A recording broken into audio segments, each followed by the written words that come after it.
say you running on the road, so get out the way. Alright, so here is the solar system that I installed in our house.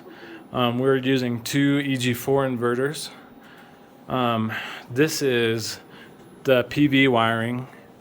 It's running all the way into the house, and then we have a PV shutoff switch. We have the battery shutoff switch. This is the AC output, which goes into this panel.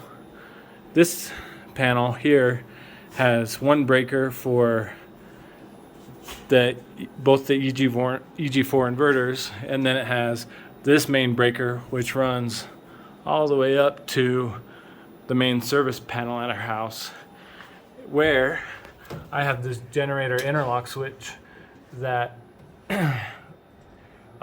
will be on, so it'll shut off this breaker, which was the original AC input to the house. I replaced it with this breaker, so these two breakers can't be on at the same time. And so this breaker is from the solar system, and that's what runs our house. And then here's the battery bank. So I do need to get some more batteries. Right now I just have 4. Get a couple more. So that's the setup, the overall setup.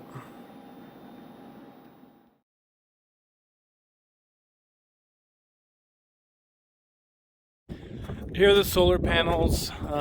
We are in the middle of ground mounting them at the current moment. As you can see,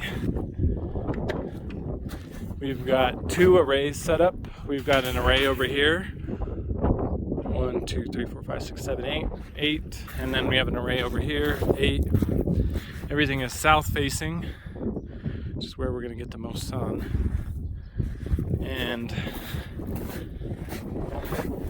this is where they go. So the wall right there. So the next thing we're going to need to do is, once we get this ground mounted, we're going to run piping underneath with the PV wires up here to a shutoff, which will replace those ugly holes.